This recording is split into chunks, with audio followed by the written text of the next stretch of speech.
J'ai tué mon frère d'un seul regard. Celui qui a vu ce qu'il cachait depuis des années. Pas de sang. Pas de lame. Mais une vérité qui ronge comme l'acide sur la chair vive. Et Paris. Cette putain de ville lumière. A applaudi en silence tandis que je signais mon propre arrêt de mort. Mon nom est Lucien Duval. Et si vous lisez ceci, c'est que le poison a déjà commencé à couler dans vos veines. J'étais avocat à la cour de Paris. Un de ces requins qui défendent les ombres pour que la lumière ne les effleure jamais. Mon frère, Étienne, était mon ombre à moi, charmant, manipulateur. Le genre d'homme qui embrasse sa sœur en la vendant au plus offrant. Nous avions grandi dans les ruelles étroites du Marais. Fils d'un père absent et d'une mère qui priait pour des miracles qu'elle n'obtiendrait jamais. Étienne était le préféré. Le Golden Boy. Celui qui pouvait charmer un juge avec un sourire et un verre de Bordeaux. Moi, j'étais le rempart. Le bouc émissaire. Celui qui ramassait les éclats quand il brisait tout. Tout a basculé un soir de novembre 2018. Sous une pluie battante qui transformait les pavés de la Seine en miroirs brisés. Nous étions dans notre cabinet du 7e arrondissement. Un bureau aux lambris sombres où les secrets s'accumulaient comme la poussière sur les vieux dossiers. Étienne avait un client, un magnate de l'immobilier. Henri Laurent. Accusé de fraude massive sur un projet à la Défense. Des millions d'euros évaporés. Des familles ruinées. Des suicides discrets dans les tours de verre. Étienne jurait que Laurent était innocent. Qu'il s'agissait d'un coup monté par un rival. Un serpent nommé Victor Morel. Promoteur véreux qui voulait le trône. Frère, aide-moi.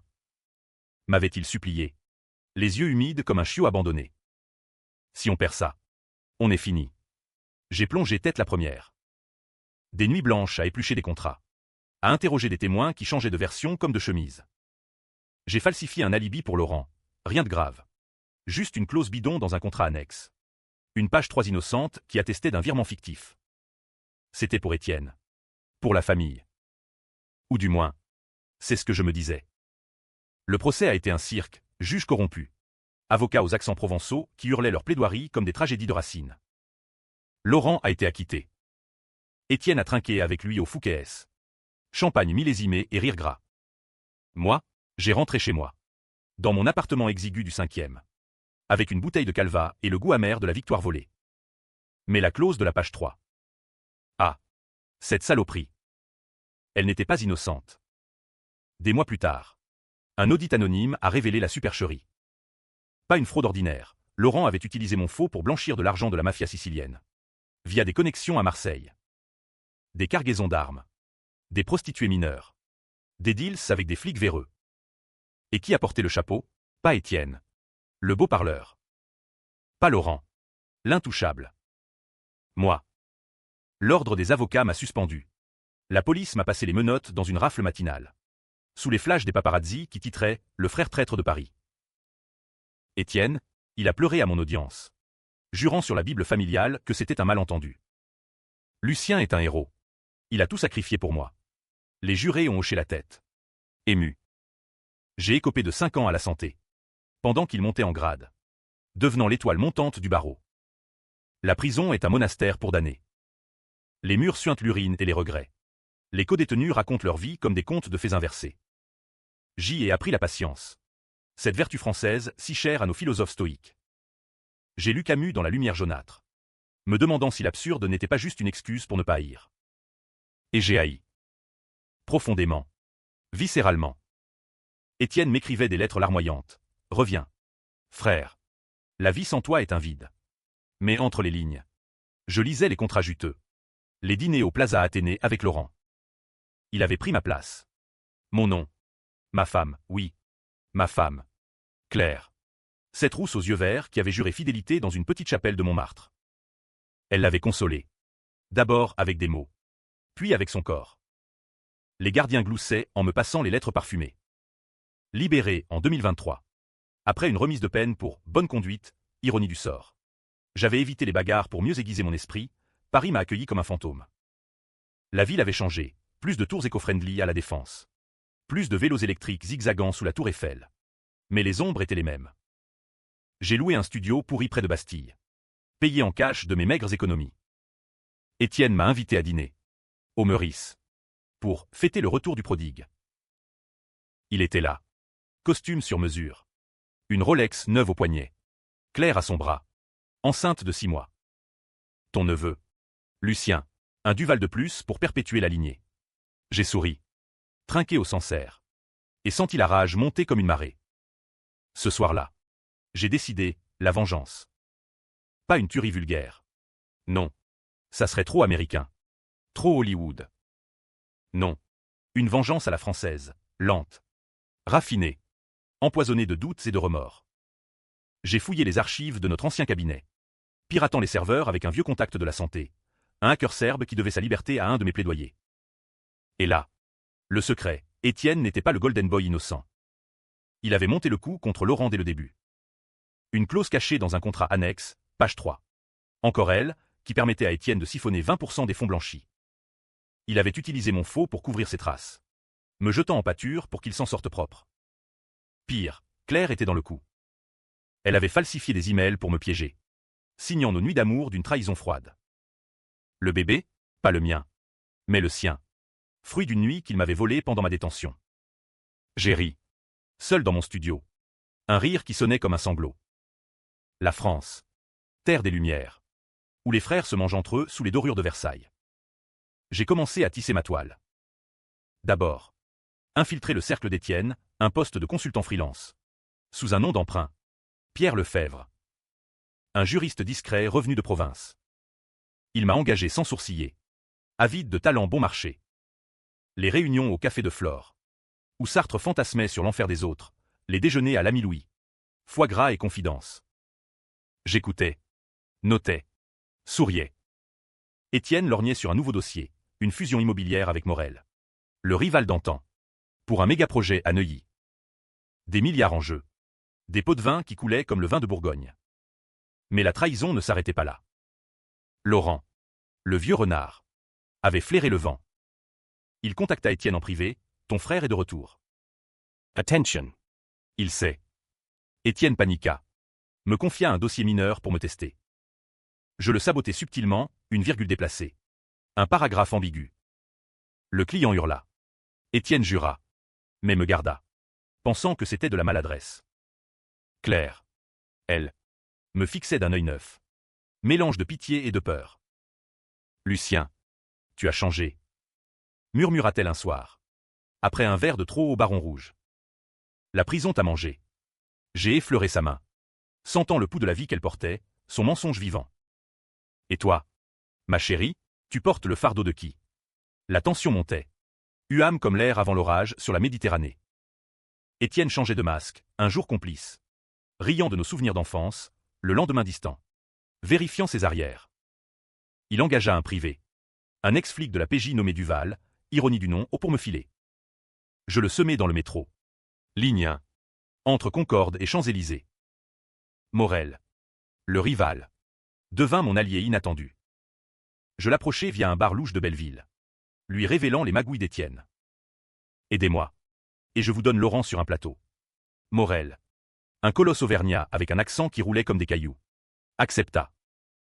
La vengeance est un plat qui se mange froid. Mais en France, on y ajoute du poivre. Le plan se dessinait, saboter la fusion. Injecter un virus dans les contrats numériques, une clause fantôme. Page 3 encore. Qui déclencherait une cascade de pénalités si la deal passait. Mais pour ça, j'avais besoin d'un appât. Claire. Je l'invitais seul. À notre ancien café de la Contrescarpe. Sous les platanes jaunissants. Parle-moi. Lucien. Vraiment. Ses yeux que j'avais aimés, brillaient de larmes. Elle avoua tout, Étienne l'avait forcée. Non. Séduite. Pendant mes nuits de garde à vue. C'était une erreur. Mais le bébé. Il est à toi. Lucien. Test ADN en attente. Mensonge ou vérité. Mon cœur se serra. Un nœud gordien. La nuit suivante. L'orage éclata. Étienne me convoqua d'urgence. Pierre. La fusion, il y a une fuite. Morel sait tout. Je feignis l'innocence. Suggérer une contre-attaque. Nous nous enfermâmes dans le bureau. Verre de cognac à la main. C'est là qu'il craqua. Tu sais. Lucien. Pierre. J'ai toujours su que tu reviendrais. Mais trop tard. Il sortit un dossier. Mon dossier de prison. Annoté de sa main. La clause de la page 3, c'était pour nous sauver tous les deux. Tu as tout gâché en gérant mal. Lâcheté pure. Je ris. Et il pâlit. Frère. La page 3 a changé tout. Et ce soir. Elle te bouffe. Le chaos s'ensuivit. Morel lança son raid, flic en civil. Descente au bureau. Laurent arrêté en direct à son yacht sur la Seine. Étienne hurla mon nom, le vrai, devant les caméras de BFM. Traître. Il m'a piégé. Claire accoucha prématurément ce soir-là. Un garçon aux yeux sombres comme les miens. Twist, le test ADN confirma, mon fils. Étienne, dans sa panique, avait falsifié les dates pour me briser. Il alla en tôle. 5 ans comme moi. Mais sans remise. Laurent chuta. Morel s'enrichit. Moi, je tins le bébé contre moi. Sous les lumières de l'hôpital Necker. Sentant le poids d'une nouvelle vie. Mais la vengeance n'est jamais propre. Étienne, de sa cellule, m'écrivit. Reviens. Frère. On recommence. J'ai brûlé la lettre. Paris continue de briller. Mais pour moi, c'est un mausolée. Ai-je gagné, ou suis-je le vrai monstre?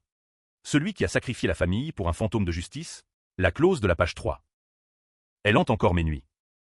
Et vous, lecteur, de quel côté êtes-vous? J'ai tué mon frère d'un seul regard. Celui qui a vu ce qu'il cachait depuis des années. Pas de sang, pas de lame, mais une vérité qui ronge comme l'acide sur la chair vive. Et Paris, cette putain de ville lumière, a applaudi en silence tandis que je signais mon propre arrêt de mort. Mon nom est Lucien Duval. Et si vous lisez ceci, c'est que le poison a déjà commencé à couler dans vos veines. J'étais avocat à la cour de Paris. Un de ces requins qui défendent les ombres pour que la lumière ne les effleure jamais. Mon frère, Étienne, était mon ombre à moi, charmant, manipulateur. Le genre d'homme qui embrasse sa sœur en la vendant au plus offrant. Nous avions grandi dans les ruelles étroites du Marais. Fils d'un père absent, un diplomate qui préférait les ambassades de Prague aux dîners familiaux, et d'une mère qui priait pour des miracles qu'elle n'obtiendrait jamais. Rosaire à la main dans l'église Saint-Paul. Étienne était le préféré. Le Golden Boy. Celui qui pouvait charmer un juge avec un sourire et un verre de Bordeaux corsé. Moi, j'étais le rempart. Le bouc émissaire. Celui qui ramassait les éclats quand il brisait tout. Comme ces vases-ming que notre mère chérissait et qu'il fracassait en jouant au foot dans le salon. Les souvenirs d'enfance sont des lames émoussées qui tailladent sans tuer. Je revois Étienne. À 12 ans. Volant un portefeuille dans la poche d'un touriste anglais près du Pont-Neuf. Me forçant à avouer pour lui. Tu es fort. Lucien. Tu t'en tireras. Murmurait-il. Les yeux pétillants d'innocence feinte. J'avalais la punition. Une semaine sans sortie. Des larmes ravalées sous les couvertures. Déjà. Il tissait ses toiles. Apprenant que le monde pardonne aux beaux menteurs mais écrase le loyal. À l'adolescence. Au lycée Henri IV. Il collectionnait les cœurs brisés et les notes truquées. Tandis que je décrochais les bourses pour nous deux. Rédigeant ses dissertations sur Rousseau jusqu'à l'aube. La fraternité est un contrat social fragile. Ironisais-je alors. Sans savoir à quel point. L'université nous a séparés un temps. Étienne à Sciences Po. Festoyant avec les fils de ministres, moi à Assas. Noyant mes doutes dans le droit pénal. Rêvant de justice comme un Don Quichotte face au moulin véreux de la République. Nous nous sommes retrouvés pour le barreau.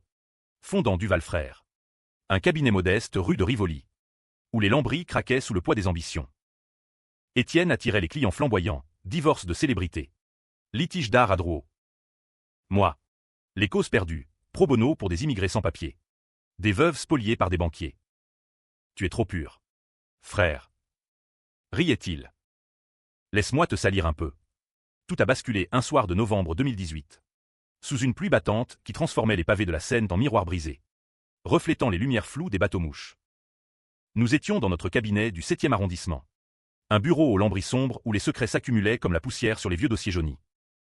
L'odeur de cigares cubains et de papier ancien imprégnait l'air. Un rituel que nous partagions avec un verre de Parmagnac. Étienne avait un client, un magnate de l'immobilier. Henri Laurent. Accusé de fraude massive sur un projet pharaonique à la Défense. Des millions d'euros évaporés dans des paradis fiscaux. Des familles d'employés ruinées par des licenciements massifs. Des suicides discrets dans les cages d'escalier des tours de verre froide. Laurent. Un quinquagénaire bedonnant aux ongles manucurés. Jurait son innocence devant nous. Les mains tremblantes sur un chèque à 6 €. C'est un coup monté par Victor Morel. Ce chien d'Auvergnat qui veut mon empire. Crachait-il. Son accent marseillais roulant comme des vagues furieuses. Étienne. Les yeux brillants d'avidité. Se tourna vers moi. Frère. Aide-moi. Si on perd ce dossier. Duval frère cool. Imagine, nos noms en néon sur les Champs-Élysées. Son ton était suppliant. Presque filial. Évoquant ces nuits où il se blottissait contre moi après un cauchemar. J'hésitais. Sentant le piège comme une brise froide sur la nuque. Mais le sang l'emporta. J'ai plongé tête la première dans l'abîme. Des nuits blanches à éplucher des contrats labyrinthiques. À interroger des témoins évasifs qui changeaient de version comme de chemise amidonnée, un comptable terrifié à Nanterre. Une secrétaire séductrice qui mentait pour un bonus. J'ai falsifié un alibi pour Laurent, rien de grave en apparence. Juste une clause bidon dans un contrat annexe. Une page 3 innocente qui attestait d'un virement fictif de fonds légitimes. C'était technique. Presque poétique. Un tour de passe-passe juridique qui aurait fait sourire Machiavel. Pour la famille. Me dis-je, signant d'une main qui ne tremblait pas encore. Le procès fut un cirque baroque.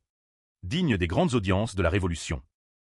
La salle du palais de justice, avec ses colonnes néoclassiques et son odeur de cire cirée, vibrait sous les plaidoiries enflammées. Les juges, ces vieillards en robe noire aux airs de fantômes de Robespierre, écoutaient stoïques tandis que les avocats adverses, aux accents provençaux chantants, hurlaient leurs accusations comme des tragédies de Racine revisitées. Étienne brillait, son éloquence ciselée disséquant les preuves comme un scalpel.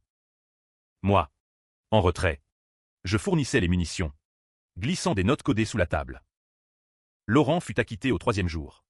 Un verdict qui fit trembler les couloirs. Étienne trinqua avec lui au Fouquet's, sous les dorures et les lustres de cristal.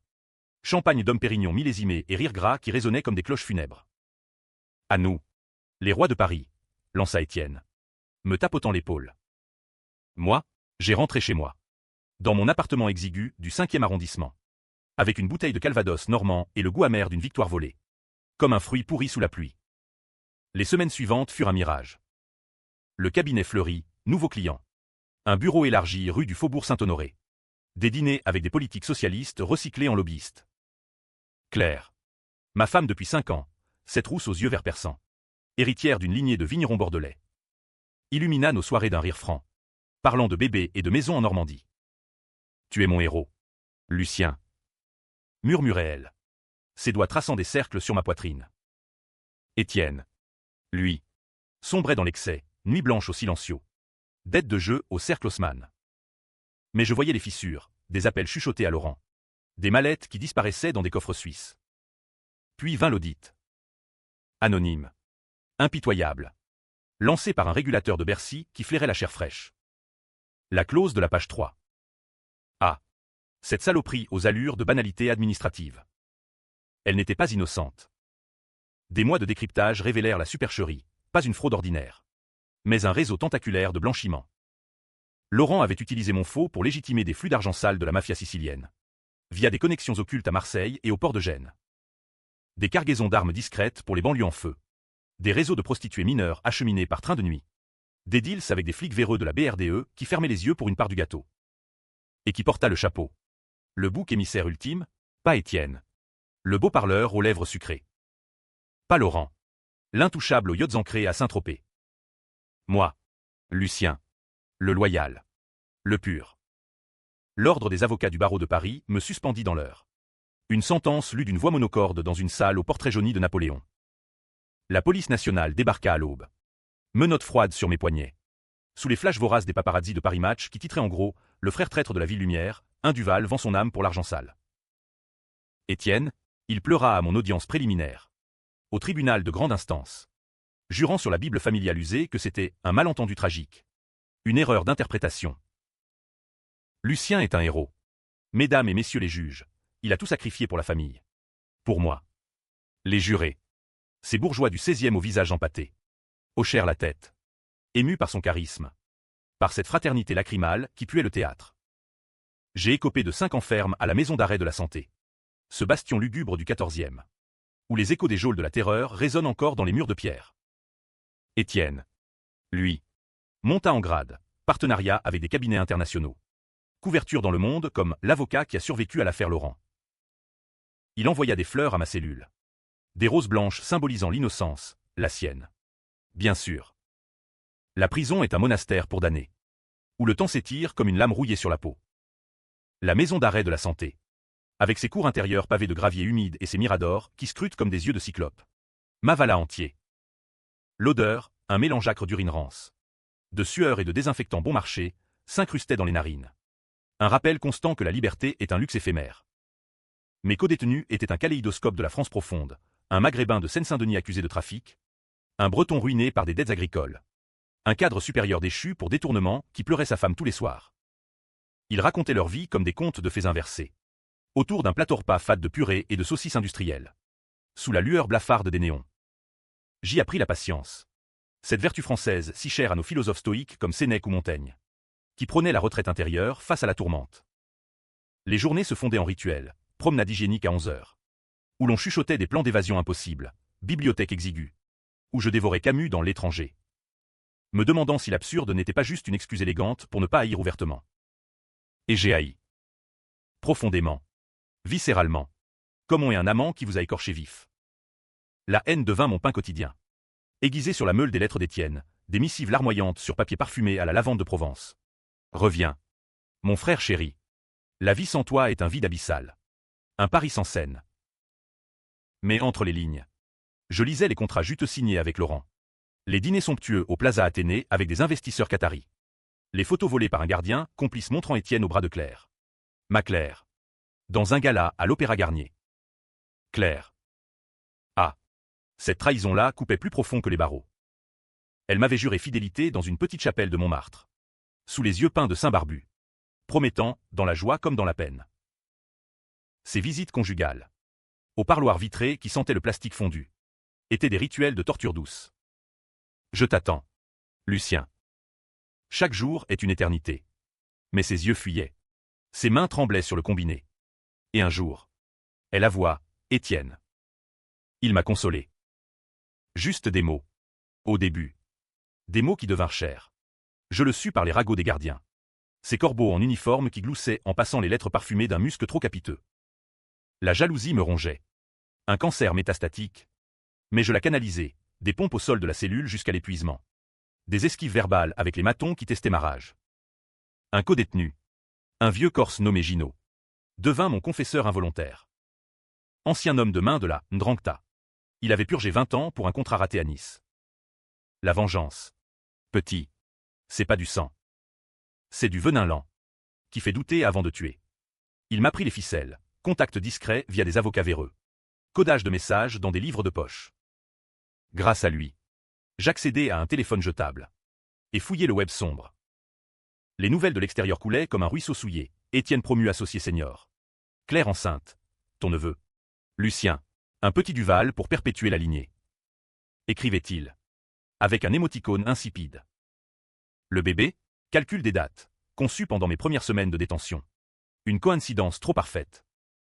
La remise de peine arriva en 2023. Après 4 ans de bonne conduite, ironie cruelle. J'avais évité les rixes pour mieux aiguiser mon esprit. Lisant Stendhal et ses portraits de manipulateurs napoléoniens. La commission. Ces bureaucrates aux chemises amidonnées.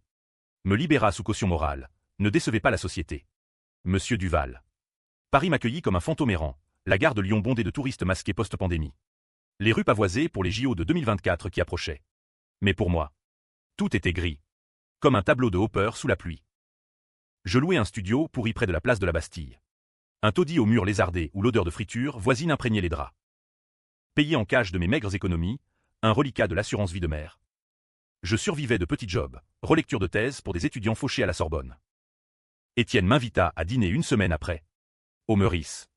Ce palace haussmannien où les fantômes de Proust hantent les salons crème. Pour fêter le retour du prodigue. Frère. Son message sonnait faux. Mais j'y allais. Rasé de frais. Costume emprunté chez un fripier de la rue des Rosiers. Il était là. Imposant dans un sur-mesure Zegna. Une Rolex Oyster au poignet qui tic-taquait comme un compte à rebours. Claire à son bras. Rayonnante dans une robe rouge sang. Le ventre arrondi de 6 mois. Ton neveu. Lucien. Imagine. Un Duval de plus. Fort comme toi. Elle évita mon regard. Se réfugiant dans un sourire crispé. Nous dînâmes de homard breton et de foie gradois. Arrosé de Château Margaux 2010. Tandis qu'Étienne pérorait sur ses victoires récentes. Une affaire de corruption à l'Élysée étouffée dans l'œuf. Je hochai la tête. Trinquant au Sancerre frais. Sentant la rage monter comme une marée montante sur la côte normande. Inexorable. Ce soir-là. Rentrant à pied sous les néons clignotants de la Madeleine. Je décidai, la vengeance. Pas une tuerie vulgaire. Non. Ça serait trop Yankee. Trop Tarantino sous amphétamine. Non. Une vengeance à la française, lente, raffinée, empoisonnée de doutes philosophiques et de remords existentiels. Comme dans un polar de Simenon où le crime est une métastase de l'âme. Chez moi, dans le studio éclairé d'une lampe à abat-jour jaunie, j'ouvris un calepin noir, notant les premiers fils de la toile. Étienne avait pris ma vie, mon honneur, mon amour, mon avenir. Il méritait de la perdre goutte à goutte, jusqu'à ce que le vide le noie. Le lendemain, je contactai un vieux allié de la santé, Marco, un hacker serbe émigré à Clichy, qui devait sa liberté conditionnelle à un plaidoyer que j'avais pondu entre deux gardes à vue.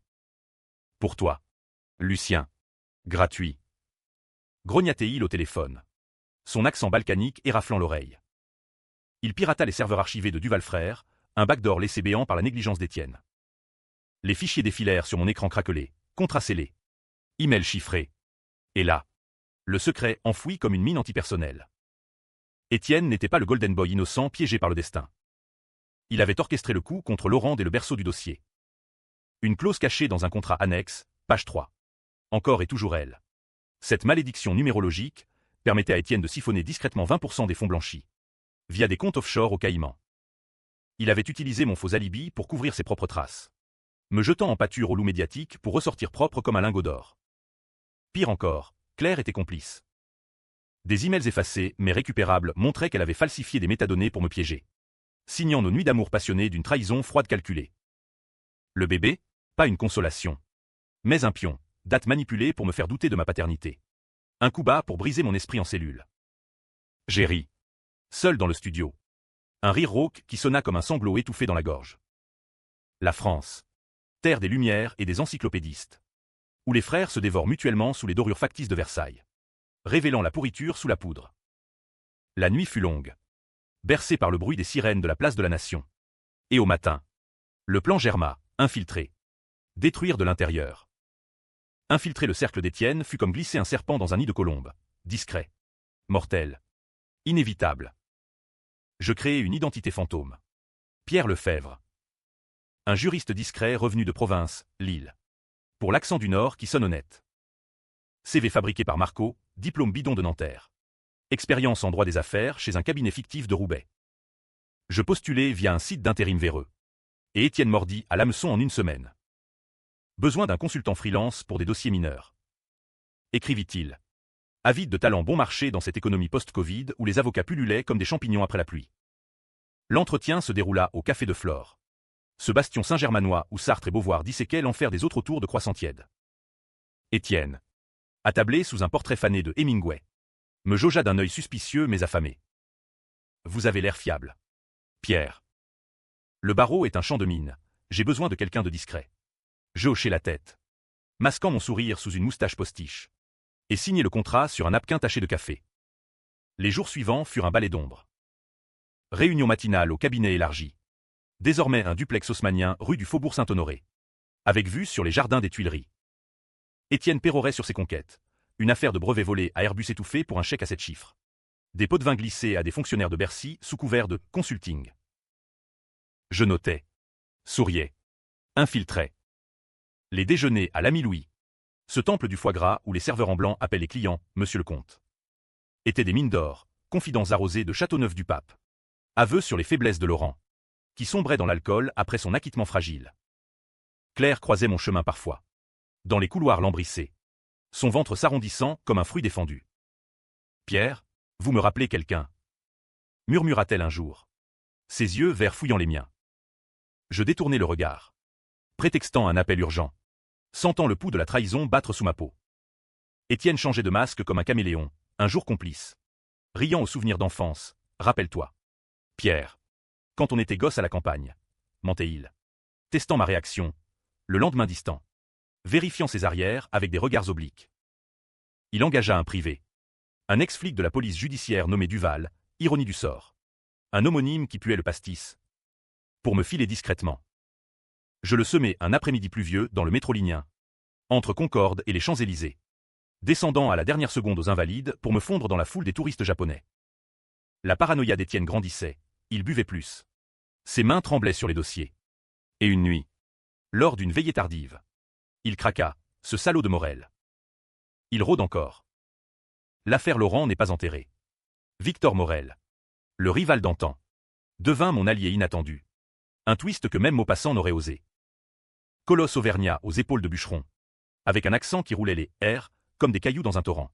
Il dirigeait un empire immobilier depuis un bureau brutaliste à Neuilly-sur-Seine. Je l'approchai via un bar louche de Belleville. Le Chat Noir, où les exilés albanais servent du raki frelaté. Morel. J'ai ce que vous cherchez sur Étienne Duval. Lâchez-je. Glissant une clé USB avec des extraits de mets incriminants. Il me fixa de ses yeux porcins, mâchant un cigare éteint. Et qu'est-ce que vous voulez? L'inconnu? De l'argent? Une part. La vengeance. Répondis-je simplement. Aidez-moi à le faire tomber. Et je vous donne Laurent sur un plateau d'argent, avec les preuves de ses liens mafieux. Morel rit. Un grondement volcanique. La vengeance est un plat qui se mange froid. Mais en France, on y ajoute du piment d'Espelette et un soupçon de absinthe. Le plan se dessinait en toile d'araignée, saboter la fusion immobilière en cours. Un méga-projet de tours éco-responsables à Neuilly. Valant des milliards et scellant l'alliance Laurent-Étienne Morel sous une façade verte. J'injecterai un virus juridique dans les contrats numériques, une clause fantôme. Page 3 bien sûr. Cette malédiction récurrente, qui déclencherait une cascade de pénalités internationales si la deal passait, amende de l'UE. Enquête de la DGCCRF. Scandale médiatique via le canard enchaîné. Mais pour activer le piège, j'avais besoin d'un appât humain. D'une clé émotionnelle. Claire. Je l'invitais seul, prétextant un conseil juridique pour une amie de la famille. À notre ancien café de la Contrescarpe, sous les platanes jaunissants d'automne, où nous avions scellé nos premiers baisers 10 ans plus tôt. L'air sentait la châtaigne grillée et la mélancolie. Elle vint, emmitouflée dans un manteau de laine grise, son ventre proéminent la rendant vulnérable. Presque sacrée. Pierre. Ou qui que vous soyez. Parlez. Lucien m'inquiète, il hante mes rêves. Nous commandâmes des cafés serrés. Et je laissai tomber le masque partiellement. C'est moi. Claire. Lucien. Ses yeux s'écarquillèrent. Un mélange de terreur et de tendresse. Mon Dieu. Tu es revenu pour nous détruire. J'effleurai sa main, sentant le pouls rapide sous la peau fine. Non. Pour la vérité. Parle-moi. Vraiment. Les mots coulèrent alors. Un torrent de confessions.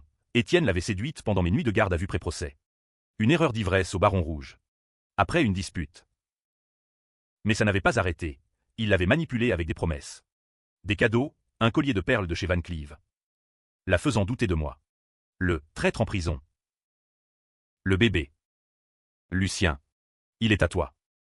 J'ai fait un test ADN en secret. Mais Étienne l'a su et a menacé de tout révéler si je parlais. Mensonge ou vérité. Mon cœur se serra comme un étau.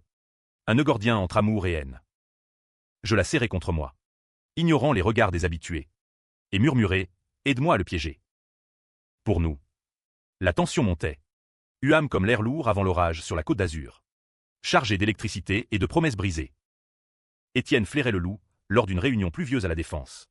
Il me confronta, Pierre. Vous cachez quelque chose. Vos yeux.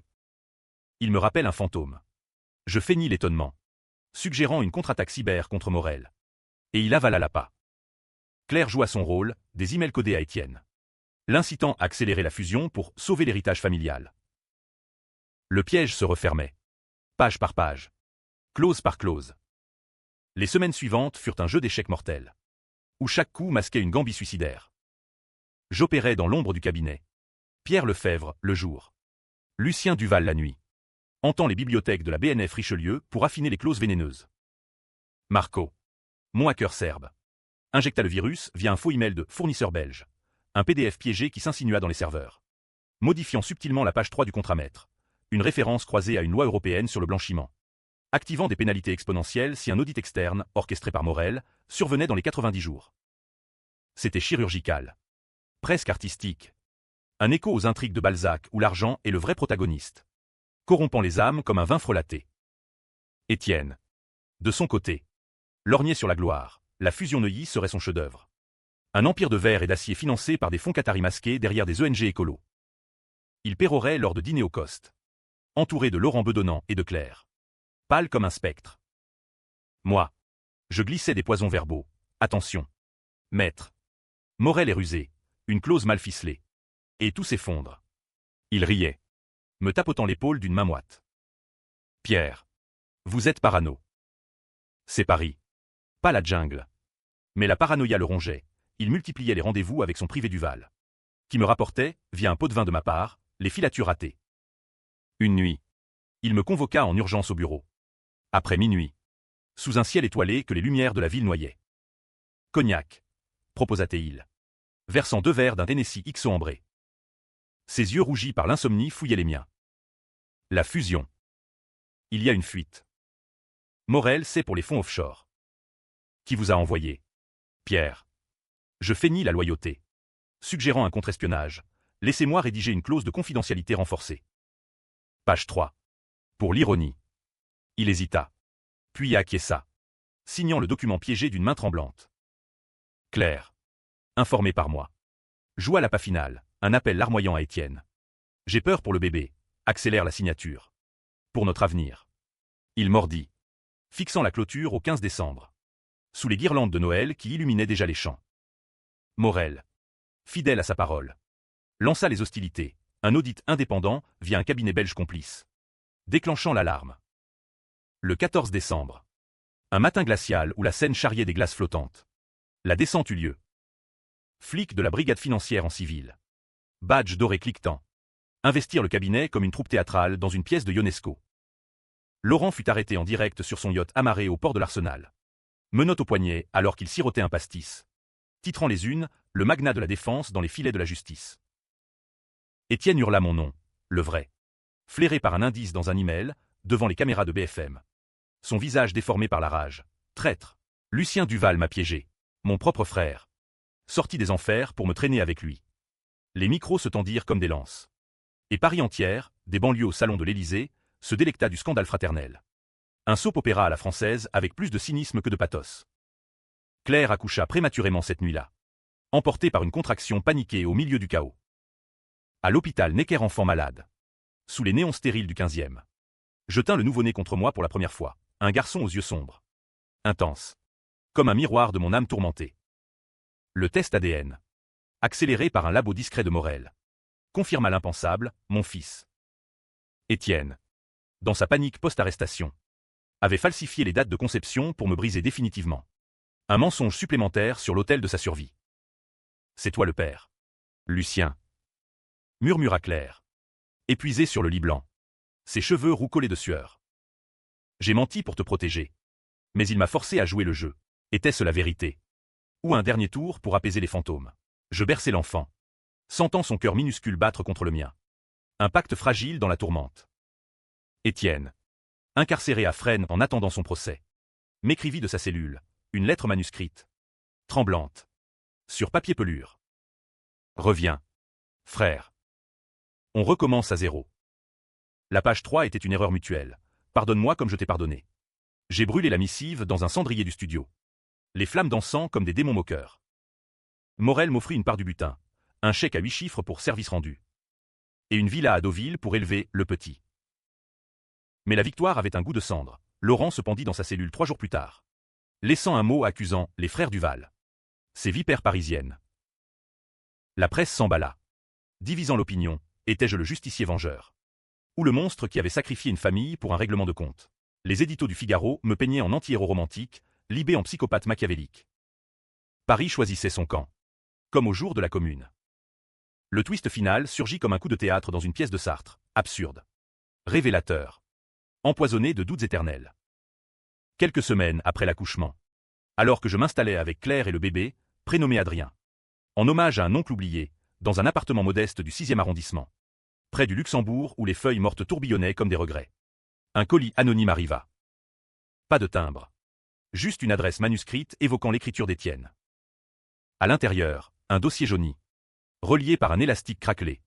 Et une lettre, lis la vraie page 3. Frère. Avant qu'il ne soit trop tard. Mon cœur s'emballa, Claire. Pâle. Murmura, brûle-le. C'est son dernier piège. Mais la curiosité.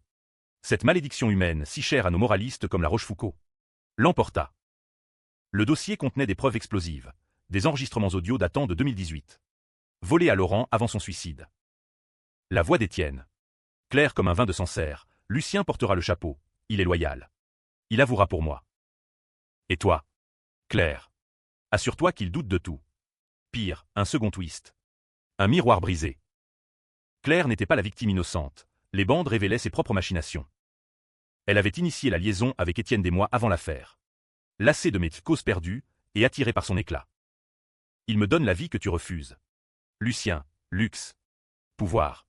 Sans les chaînes de la morale. Le bébé, bien à moi. Mais elle avait feint le doute pour me manipuler. Un jeu cruel pour me garder sous son emprise émotionnelle. Et la clause originelle, Étienne l'avait rédigée sous ma dictée inconsciente. Lors d'une nuit d'ivresse où j'avais confessé mes propres doutes sur Laurent. C'est nous deux. Frères, on est maudits ensemble. Le choc me terrassa. J'étais non seulement le bouc émissaire, mais le co-auteur involontaire du crime. La vengeance que j'avais ourdie n'était qu'un écho de leur trahison. Un cycle infernal où la page 3 symbolisait notre fratricide mutuel. J'ai confronté Claire ce soir-là. Dossier en main. Adrien pleurant dans son berceau. Tu m'as trahi 2 fois, avec lui. Et contre moi. Elle pleura. Non de remords. Mais de colère. Et toi, tu as détruit notre vie pour une haine aveugle. Étienne est en tôle. Laurent mort. Et nous, des ombres. Elle partit à l'aube. Emportant Adrien. Laissant un mot, choisis, la famille ou la rancune. Moi. Je choisis la vie. Étienne fut condamné à 8 ans lors d'un procès retentissant au printemps 2024. Sous les yeux du monde entier pendant les JO qui masquaient les laideurs de la capitale. Il plaida coupable partiellement. Accusant la pression fraternelle. Un dernier larcin verbal qui fit hurler les juges. Morel s'enrichit. Rachetant les actifs à prix d'or. Et m'offrit un exil doré. Venez à Auvergne. Duval, les volcans effacent les péchés. J'ai refusé. Préférant errer dans Paris. Ville de mes crimes et de mes illusions perdues. Aujourd'hui. Décembre 2025. Je vis reclus dans un garni de Montparnasse. Écrivant ces lignes sur un vieux Underwood qui cliquette comme un glas. Adrien grandit loin de moi. Avec Claire qui a refait sa vie avec un galeriste du Marais, ironie. Près de nos ruelles d'enfance. Étienne sortira en 2032. Nos regards se croiseront-ils au parloir? Ou dans un café anonyme? La vengeance m'a libéré. Mais à quel prix? Ai-je gagné une justice cathartique? Ou semé les graines d'une haine éternelle qui rongerait Adrien un jour?